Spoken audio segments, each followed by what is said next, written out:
Good morning, students. Welcome to another lecture of biotechnology. So, in this lecture, we will be studying about whole exome sequencing.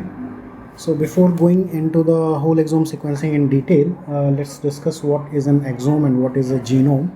So, basically, if you talk about genome,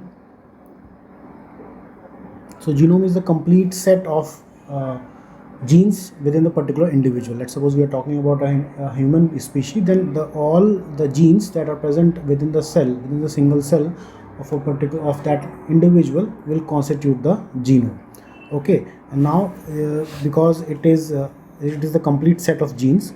Now genes, as you all know, there are certain protein coding region in the sequence, and there are certain non-protein coding regions. So from gene you will have your mRNA, and then from you will have protein, and then protein is composed of your known coding region and coding region, or sequences, coding sequences and known coding sequences. So all these known coding sequences, they are earlier thought to be that they don't have any particular significance in the development of a protein or in the functioning of a particular protein, but now they have certain specific functions. But we are not going into the detail of these NCDs. We will discuss your coding region. So your exome, there are two portions in your DNA: intrones and exomes. So there are two regions, intrones and exomes. So now what is an exome? Exome is basically all the coding region of your protein part is known as your exome. So basically the CDS region is known as your exome, and non-coding region is known as basically your intron. So during the further processing of protein, after the synthesis of protein, that post-transcriptional modification and post-translational modifications, these introns are getting removed, and only the exome will remain, that is properly functioning. Now now you have understood what is an exome. Now if you do the sequencing of genome, then it is known as your whole genome sequencing. Alright, now and if you do the same thing with your exome, so exome is basically the it is basically all the coding region of your complete genome. So आपके genome में से जितना भी आपका coding वाला reason है, उसको अगर हम सीक्वेंस करते हैं, that is known as your whole exome sequencing, और उसी को हम होल एक्सोम भी बोलते हैं. कि अगर आपके जितने भी, अगर आप मान लीजिए ये आपका डीएनए सीक्वेंस था और उसमें से आपके these many are your exomes, इनको एक्सोम्स बोलते हैं. But when you do them collectively, when you call them collectively, these are known as your exomes. Okay, and in the sequencing of these exomes is known as your whole exome sequencing. Okay, so ये concept यहाँ पे clear हो गया. सो एक बार और मैं definition के लिए बता दूँ, होल एक्सोम सीक्वेंसिंग क्या है. होल एक्सोम सीक्वेंसिंग और WES is a genetic sequencing technique that analyzes all protein coding region of a gene in a genome. ठीक है, अब आगे चलते हैं. सो जैसे मैंने बोला कि होल जीनोम सीक्वेंसिंग में it determines the order of DNA building block nucleotides in an individual genetic code called DNA sequencing has advanced the study of genetics and is one technique used to test for genetic disorder.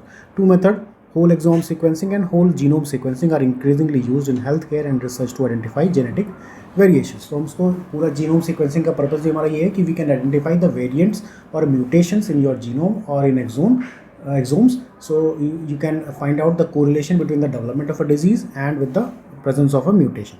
These approaches are known as your next generation sequencing. दोनों ही आपके whole genome sequencing and next आपकी exome sequencing आपकी next gen sequencing के through ही होती है. Next gen sequencing is a technique. Alright, उससे आप पूरा जीनोम सीक्वेंस कर लो, चाहे आप आपसे छोटा सा पार्ट सीक्वेंस कर लो.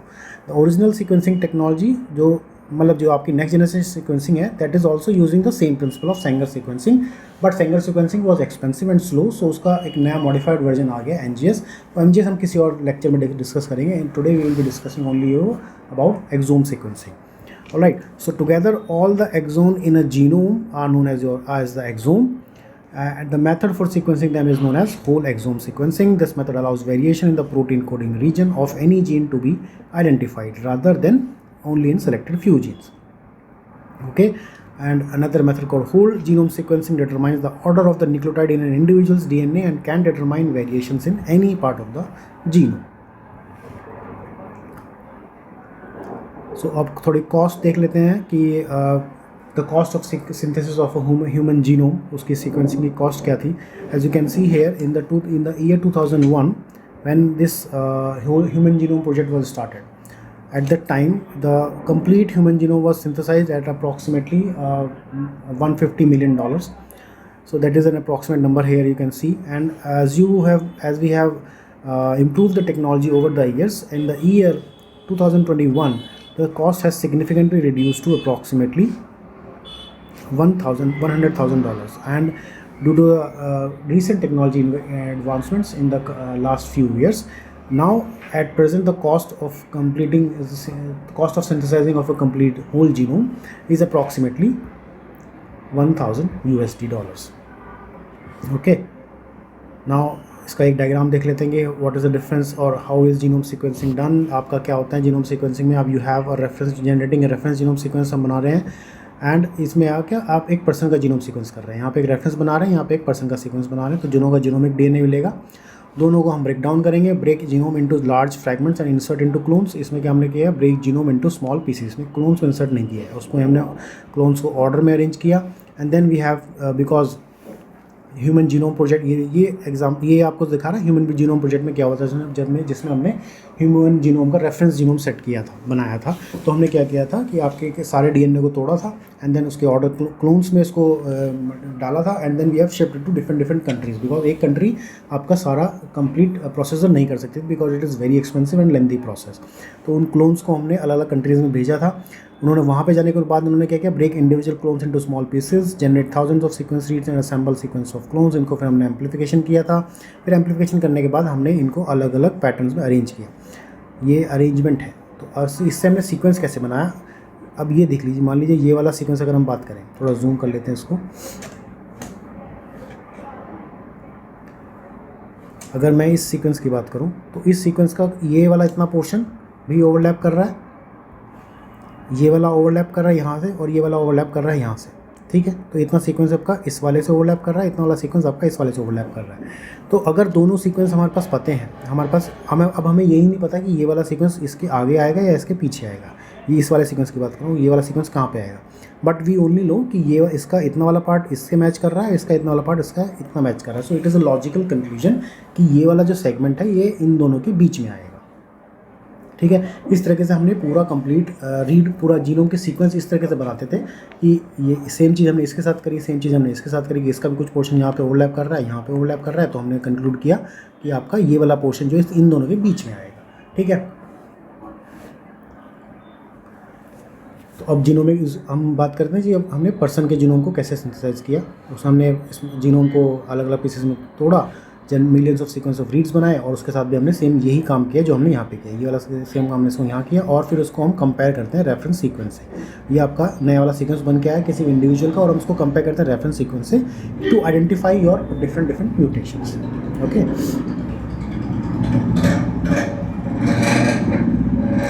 अब ये चीज़ अभी नहीं करते हैं.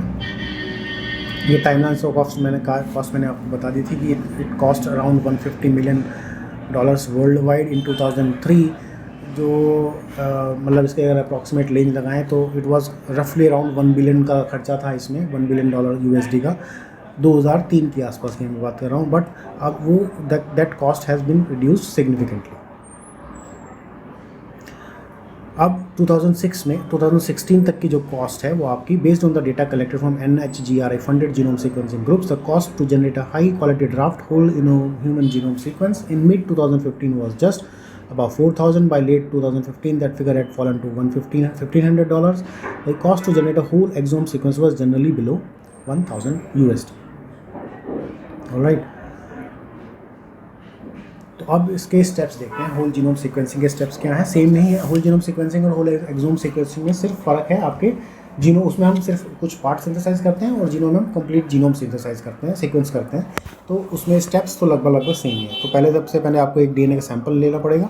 You have to obtain a DNA sample, you have to purify the DNA sample and break it into short fragments, then sequence all the fragments many times over। तो आप मल्टीपल रीड्स बना लेंगे, जो आपने मैंने पहले बताया था कि ऐसे ऐसे करके मल्टीपल रीड्स बनाएंगे आपके सीक्वेंस के काटने के बाद उसको। एंड हाउ, अब ये चीज़ देखनी है, ये चीज़ में डिफरेंस आएगा। आप वहाँ पे आपका पूरा जीनोम के साथ सीक्वेंस कर सकते थे, यहाँ पे आप सिर्फ एक्सोम में का ही ध्यान रखेंगे, ठीक है। तो how are exome sequences separated from the rest of the genome. अब इसमें टैकल यही प्रॉब्लम ये आती है कि अब पूरा आपने जीनोम तो ब्रेक कर लिया रेस्ट्रिक्शन एंजाइम की हेल्प से, लेकिन उसमें अब एक्सोम्स भी हैं, एक्सॉन्स भी हैं और इंट्रॉन्स भी हैं। तो आप सिर्फ एक्सॉन्स को सिंथेसाइज सीक्वेंस कैसे करेंगे, उसके लिए आपको एक्सॉन को उसमें फ़िल्टर आउट करना पड़ेगा। तो उसको फ़िल्टर आउट करने के लिए ही कुछ प्रोसेस हैं जो हम आगे देखेंगे, ठीक है। अब हम इससे सीखेंगे क्या, एक्सोम सीक्वेंसिंग कर करके हमको पता क्या चलेगा। हम पता 4 मेन चीज़ें पता कर सकते हैं एक्सोम सीक्वेंसिंग से। द नोन SNP पॉलीमॉर्फिज्म की, एक तो जो पहले से SNP पॉलीमॉर्फिज्म प्रेजेंट है, जो हमें पता है कि ये वाली SNP is associated with the particular disease, वो पता कर सकते हैं। ऑल द रेयर डिफरेंस पता कर सकते हैं जिसके बारे में कोई इन्फॉर्मेशन, बहुत ज़्यादा इन्फॉर्मेशन नहीं है, लेकिन हमें पता है कि because we are comparing between human genome and reference genome and individual genome. तो रेफरेंस जीनोम का बिल्कुल वाइल्ड टाइप का है, उसमें कोई म्यूटेशन नहीं है। तो उसमें अगर हम कहीं पे भी कोई म्यूटेशन मिलती है that is not significantly reported in anywhere के एनी पॉपुलेशन, सो उसको हम आइडेंटिफाई कर सकते हैं, रेयर डिफरेंसेस पता कर सकते हैं। नेवर बिफोर सीन डिफरेंसेस पता कर सकते हैं, जो बिल्कुल यूनिक वेरिएंट्स हैं कि आप आज से पहले वो कभी आइडेंटिफाई ही नहीं हुआ है, बिकॉज आज से पहले कोई म्यूटेशन का वाला पेशेंट आया ही नहीं था उस केस के लिए। और इंसर्शन एंड डिलीशन हम आइडेंटिफाई कर सकते हैं कहीं पे कोई इंसर्शन हुआ है या डिलीशन हुआ है। तो ये रेफरेंस जीनोम है, और उसमें जो न्यू एक्सोम है कि इसमें हम पता कर सकते हैं एक्सोम्स की सीक्वेंसिंग से। ऑलराइट, आगे देखते हैं फिर। अब प्रोसेस समझते हैं कि एक्सोम सीक्वेंसिंग का प्रोसेस क्या है। सबसे पहले हम लोग क्या करते हैं, ये आपका DNA है, ठीक है। अब इसमें ये आपके it is compose of your, ये आपके इंट्रॉन्स हैं और ये आपके एक्सॉन्स हैं, ठीक है। अब एक्सॉन्स के लिए ये जो आपके एक्सॉन्स हैं, इसको हमने क्या किया, शेयर किया, यानी कि ब्रेक डाउन किया। ब्रेक डाउन करने के बाद एक्सॉन्स एंड इंट्रॉन्स अलग अलग हो गए हैं, ठीक है। अब हमको इसमें से फ़िल्टर आउट करने हैं आपके एक्सॉन्स, क्योंकि हमें एक्सॉन की सीक्वेंसिंग करनी है। तो हम क्या करते हैं, एक होल एक्सोम कैप्चर अरे टाइप की एक मशीन आती है, इट इज़ अ टेक्निक। वो क्या करती है कि आप जब उसमें से पास करते हैं आपका इंट्रॉन्स एंड एक्सॉन्स का मिक्सचर, तो आपका जो एक्सॉन है, जो आपके एक्सोम्स हैं, वो आपके उस एरे पे बाइंड कर जाते हैं, ठीक है। ये बाइंडेड एरे आपका दिखा रहा है यहाँ पे कि आपने इस एरे से पास किया है, ये आपके इंट्रॉन्स हैं सारे, ये आपके सारे एक्सॉन्स हैं, और ये आपके उस एरे से बाइंड हो गए हैं, ये जो डॉट दिखा रहा है, ठीक है। ये जो डॉट है, दिस इज़ एन एरे जहाँ से आपके वो बाइंड हो गए हैं। अब बाइंड होने के बाद हम उसको वॉश आउट कर देते हैं, तो आपका इंट्रॉन्स है वो सारा वॉश आउट हो जाएगा, और एक्सॉम्स क्योंकि आपके बाइंडेड है वो एक्सॉम वो वॉश आउट नहीं होंगे। उसके बाद हम उसको अलग से निकाल लेते हैं, और उसके बाद हम इसकी नेक्स्ट जेन सीक्वेंसिंग करेंगे। Now this method after next gen sequence, ये पूरा मेथड आपको एक्सप्लेन करता है कि हम नेक्स्ट जेन सीक्वेंसिंग में क्या क्या करेंगे। What this is beyond the scope of this video, so I will not go into the detail of this process, because ये बायोइन्फॉर्मेटिक्स का कॉम्पिटिशनल मेथड्स इन्वॉल्व हो जाते हैं।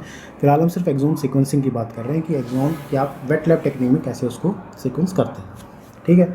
ये कॉम्पिटिशन से आपका क्या होगा कि इसमें आपकी वो जो रीड्स बनते हैं उसको अलाइनमेंट करने का काम आपका कॉम्पिटिशन बायोलॉजी करती है, ठीक है।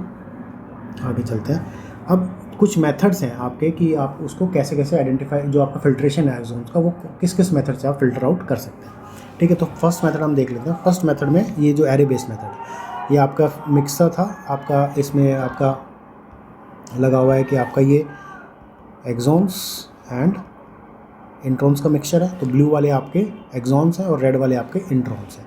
तो अब इसमें ये एक समझ ले एक सेल है जो आपका माइक्रो सेल होता है, और उसके ऊपर आपने ये लगे हुए हैं आपके मार्कर्स, जो आपका जिसके साथ ये अपने आपके कॉम्प्लीमेंट्री हैं आपका एक्सॉन्स के, जिसको आपको बाइंड कराना है। तो जैसे ही आप इसे फिल्टर आउट इसमें पास कराते हैं, आपके सारे एक्सॉन्स इससे बाइंड कर जाते हैं, और जो इंट्रॉन्स है उससे बाइंड नहीं करते, वो बाहर रह जाते हैं, और उसको फिल्टर आउट करके हम उसमें से निकाल सकते हैं। This is one technique, alright. दूसरी टेक्निक में हम क्या करते हैं, this is the mixture again, and इसमें हम क्या करते हैं कि फ्लोरेसेंटली लेबल्ड प्रोब यूज़ करते हैं।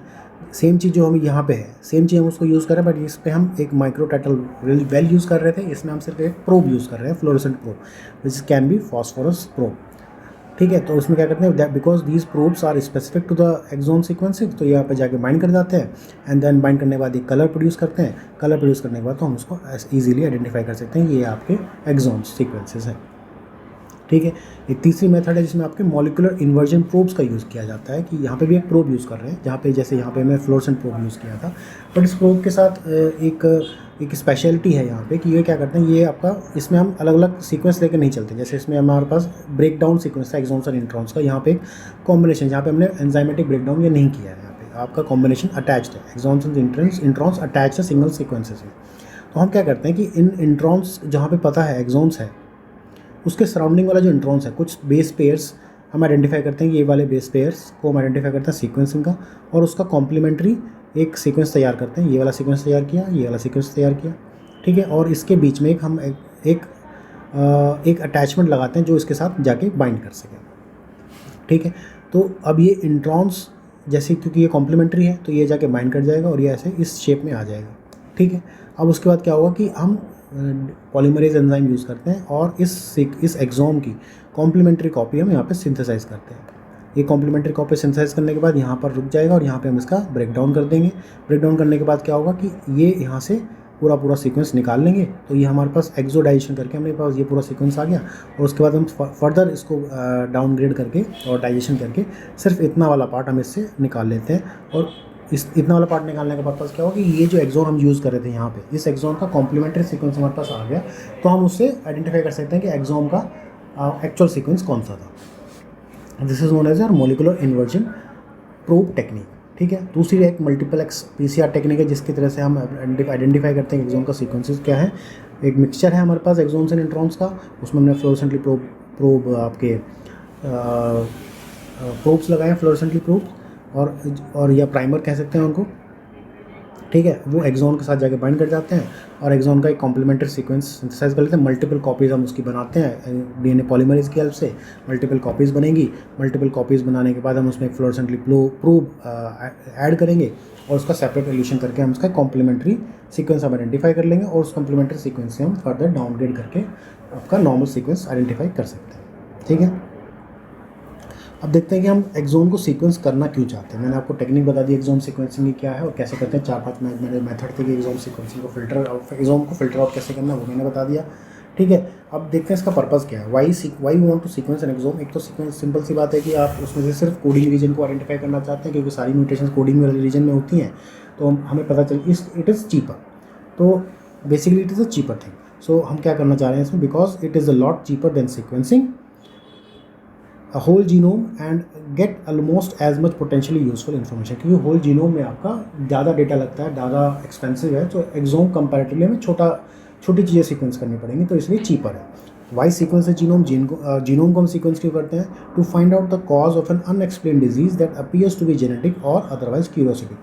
कोई भी डिजीज़ है जिसको हमें लगता है कि वो जेनेटिकली एसोसिएटेड है, तो उसको आइडेंटिफाई करने के लिए हम पूरा जीनोम सीक्वेंस करते हैं कि किस जगह पर आपकी म्यूटेशन प्रेजेंट है, और अदरवाइज हम उसको किसी क्यूरियोसिटी की वजह से भी कर सकते हैं कि जस्ट वी वांट टू सी कि आपके जीनोम में क्या क्या चीज़ें प्रेजेंट हैं, ठीक है। अब आ जाते हैं कि what types of alterations are not reliably detected on exome. के एक्सोम सीक्वेंसेस से हम कौन कौन सी चीज़ें वो रिलायबली डिटेक्ट नहीं कर सकते हैं। तो है कॉमन सीक्वेंसिंग डिफिकल्टीज़, जो है आपके स्यूडोजीन आइडेंटिफाई नहीं कर सकते, हाईली होमोलोगस और रिपीटेटिव रीजन नहीं कर सकते, और GC रिच रीजन नहीं कर सकते, स्ट्रक्चरल रीअरेंजमेंट, इन्वर्जन एंड ट्रांसलोकेशंस नहीं कर सकते, ट्रिपलेट रिपीट एक्सपेंशंस नहीं कर सकते, लो लेवल मोजाइज्म नहीं कर सकते, non coding region defects, deep intronic और प्रोमोटर रीजन्स में जो म्यूटेशंस हैं उनको आइडेंटिफाई नहीं कर सकते, और इम्प्रिंटिंग एरर्स को भी हम उसमें आइडेंटिफाई नहीं कर सकते, ठीक है।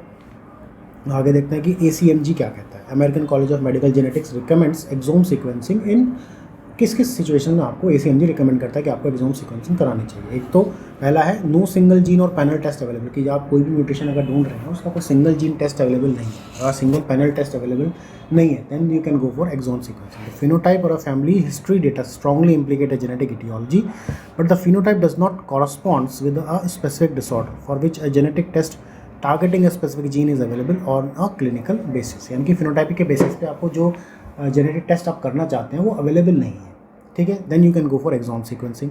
और too many genes to test, कि अगर आपको a patient presents with a defined genetic disorder, एक जेनेटिक डिसऑर्डर डिफाइंड है, that demonstrate a high degree of genetic heterogeneity, making WES or WGS analysis of multiple gene simultaneously a more practical approach, ठीक है। यार आपको एक से ज़्यादा gene की टेस्ट करनी है, टू मेनी, एक से ज़्यादा नहीं, मतलब बहुत सारी चीज़ है।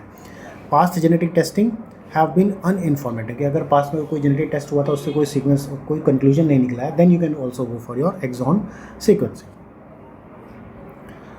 Now, what makes your exome unique? Most genetic tests are created to target a specific disease phenotype presenting in a patient. Exome aims to capture the protein coding region of all the genes. So the clinical indication for tests are broad. Family member samples are often submitted. Data is captured for characterized and uncharacterized genes.